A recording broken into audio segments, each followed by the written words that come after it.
आज हम पढ़ेंगे मनुष्य के मस्तिष्क की संरचना। जो मस्तिष्क होता है उसकी संरचना क्या है, उसके कितने भाग होते हैं, उन सब की पूरी डिटेल हमें देखनी है। आपको ये पता होना चाहिए जो मनुष्य का मस्तिष्क होता है वो 1400 ग्राम का होता है। ठीक है, तो जो मेल होते हैं उनका 1400 ग्राम का होता है और जो फीमेल्स होती हैं उनका 50 ग्राम कम यानी 1350 ग्राम होता है। ओके, तो इस तरह से मस्तिष्क का भार है। अब आप देखें कि जो मस्तिष्क होता है उसको 3 भागों में बांटा गया। कितने भागों में? 3 भागों में। पहला होता है अग्र मस्तिष्क, दूसरा होता है मध्य मस्तिष्क, तीसरा होता है पश्च मस्तिष्क। ओके, यहाँ पर जो आप देख रहे हैं मस्तिष्क की संरचना, इसमें ये सबसे ज्यादा बड़ा भाग जो दिख रहा है आपको ये अग्र मस्तिष्क का है। ठीक है, बीच में होता है हमारा मध्य मस्तिष्क और सबसे आखिरी में आपका कौन सा आ जाता है? पश्च मस्तिष्क। ओके, तो इस तरह से 3 भागों में मस्तिष्क को बांटा गया है। ओके, सबसे पहले हम बात किसकी करते हैं? अग्र मस्तिष्क की। सबसे पहले मैं आपको इसकी डिटेल बताती हूँ, अग्र मस्तिष्क क्या होता है। ठीक है, तो अग्र मस्तिष्क को भी 2 भागों में बांटा गया है। ठीक है, पहला क्या है? प्रमस्तिष्क और दूसरा क्या है? हाइपोथैलेमस। प्रमस्तिष्क और हाइपोथैलेमस, अग्र मस्तिष्क। यहाँ पर हम चले तो आप देखेंगे यहाँ पे ये जो सबसे बाहर वाला भाग है ये आपका कौन सा है? अग्र मस्तिष्क का सबसे ज्यादा बड़ा भाग। ठीक है, तो ये जो भाग होता है ये हमारे मस्तिष्क का 2/3 हिस्सा प्रमस्तिष्क का होता है। सबसे ज्यादा भाग जो रहता है वो प्रमस्तिष्क का होता है। आपको यहाँ पे अनेक उभार और खांचे दिख रहे होंगे, ये दिख रहे हैं बहुत सारे, है ना। तो प्रमस्तिष्क में जिस व्यक्ति के जितने ज्यादा उभार और खांचे पाए जाते हैं वो व्यक्ति उतना ही ज्यादा बुद्धिमान होता है। ओके, आप जानते होंगे कुछ स्टूडेंट्स होते हैं उन्हें जल्दी से कोई चीज़ समझ में आ जाती है और कुछ स्टूडेंट्स को टॉपिक समझने में टाइम लगता है। तो वो रीज़न ये है कि सबकी जो मेंटेलिटी होती है या दिमाग की जो कैपेसिटी होती है वो एक जैसी नहीं होती है। वो डिपेंड करता है इस पर, जिस व्यक्ति के जितने ज़्यादा उभार और दरारें पाए जाते हैं वो व्यक्ति उतना ही ज़्यादा बुद्धिमान होता है और उतनी ज़्यादा कैपेसिटी होती है उसमें किसी भी चीज़ को समझने की। ओके, ये रिस्पॉन्सिबल इसके लिए कौन है? प्रमस्तिष्क है। और एक और चीज, ये जो प्रमस्तिष्क होता है इसमें भी 2 प्रकार का द्रव पाया जाता है, दूसर द्रव और एक श्वेत द्रव। तो बाहर की तरफ जो द्रव पाया जाएगा वो दूसर द्रव होगा और प्रमस्तिष्क के अंदर कौन सा द्रव पाया जाएगा? श्वेत द्रव पाया जाएगा। और यहाँ पर ही हमारा घ्राण पिंड होता है। कौन सा पिंड पाया जाता है? घ्राण पिंड। तो जो घ्राण पिंड होता है मीन्स ये आप कोई सब्जी बनती है या कोई मिठाई बनती है तो आप सुगंध से ही पहचान जाते हैं कि हाँ आज मीठा बन रहा है, आज सब्जी कौन सी बन रही है। तो ये इसका जो केंद्र होता है वो प्रमस्तिष्क होता है। यहाँ पर ये घ्राण पिंड पाए जाते हैं जिसके माध्यम से हम पता कर लेते हैं कि हाँ आज मिठाई बन रही है या ये सब्जी बन रही है। तो उसका केंद्र भी कौन है? प्रमस्तिष्क है। ओके, तो ये हमारा प्रमस्तिष्क की बात हो गई। अब हम बात करते हैं किसकी? हाइपोथैलेमस की। यहाँ पर पाया जाता है आपका हाइपोथैलेमस। तो ये जो हाइपोथैलेमस होता है ये सभी तंत्रिकाओं का संगठन केंद्र है। मैंने आपको बताया हमारे शरीर के हर अंग में तंत्रिकाएं फैली हुई हैं और ये जो तंत्रिकाएं होती हैं उनका संगठन केंद्र कौन सा है? हमारा हाइपोथैलेमस। ओके, हाइपोथैलेमस में ही पीयूष ग्रंथि पाई जाती है, पिट्यूटरी ग्रंथि, पीयूष ग्रंथि।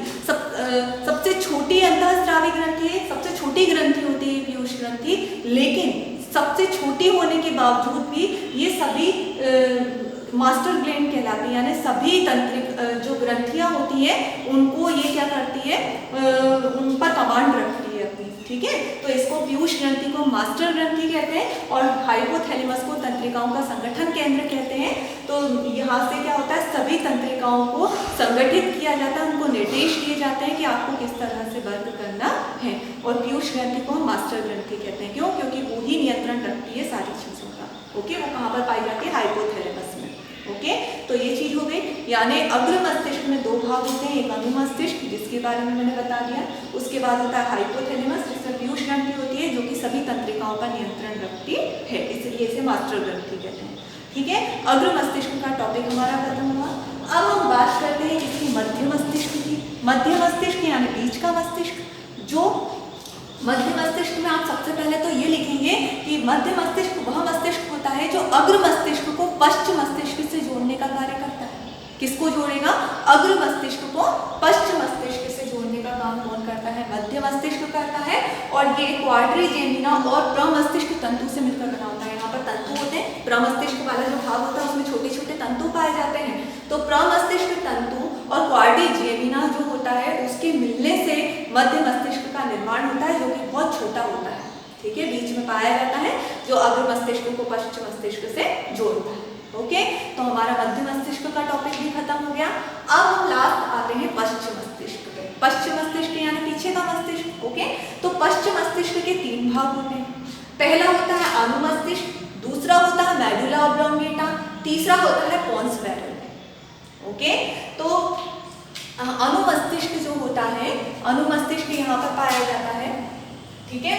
तो अनुमस्तिष्क क्या करता है, इसका मेन जो काम होता है वो शरीर को संतुलित करना है, ठीक है। एकदम से आप फिसल रहे हैं या किसी भी कारण से कुछ प्रॉब्लम्स आते हैं, तो जो शरीर को संतुलित करने का काम करता है वो कौन करता है, अनुमस्तिष्क करता है, ठीक है। उसके बाद हम बात करें किसकी, मेडुला ऑब्लोंगेटा की। तो जो मेडुला ऑब्लोंगेटा होता है वो हमारी अनैच्छिक क्रियाओं पर नियंत्रण रखता है, जैसे हृदय धड़क रहा है, ठीक है, हम सांस ले रहे हैं, इसके लिए हम ये नहीं सोचते कि हमारी इच्छा है कि नहीं, कभी उल्टियाँ हो जाती हैं, तबीयत खराब होती है, तो ये जो अनैच्छिक क्रियाएं हैं इनको नियंत्रित करने का काम मेडुला ऑब्लोंगेटा ही करता है। और यही मेडुला ऑब्लोंगेटा होता है जो हमारे मस्तिष्क का सबसे आखिरी भाग होता है, ये मेडुला ऑब्लोंगेटा यहाँ। और यही मेडुला ऑब्लोंगेटा किसका निर्माण करता है, मेरुरज्जु का। मैंने आपको कल किसके बारे में, प्रतिवर्ती क्रिया के बारे में समझाया था। प्रतिवर्ती क्रियाएं कौन संपन्न करता है, मेरुरज्जु। तो मेरुरज्जु का निर्माण जो है वो मेडुला ऑब्लोंगेटा करता है। मेडुला जो होता है वो मस्तिष्क का सबसे अंतिम भाग होता है, जो मेरुरज्जु यानी स्पाइनल कॉर्ड का निर्माण करता है। और यही स्पाइनल कॉर्ड या मेरुरज्जु जो होती है, यही क्या करती है, जो प्रतिवर्ती क्रियाएं होती हैं उनका नियंत्रण करती है। चलिए, अब ये तो दूसरा भाग हो गया मेडुला ऑब्लोंगेटा, जो अनैच्छिक क्रियाओं पर नियंत्रण रख रहा है और किसका निर्माण कर रहा है, मेरुरज्जु का, ठीक है। अब हमारा लास्ट टॉपिक है पोन्स वैरुले। पोन्स वैरुले यहाँ पर पाई जाती है मेडुला ऑब्लोंगेटा से थोड़ा सा ऊपर।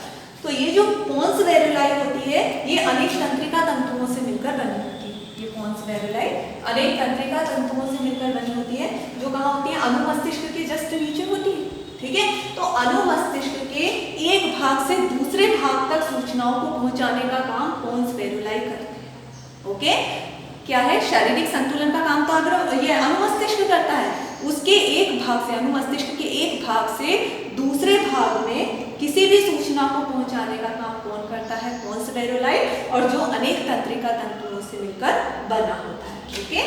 ये इसकी पूरी स्ट्रक्चर है, इसका वर्णन मैंने आपको कर दिया है। तो आई होप आपको अच्छे से समझ में आ गया होगा। ओके, धन्यवाद।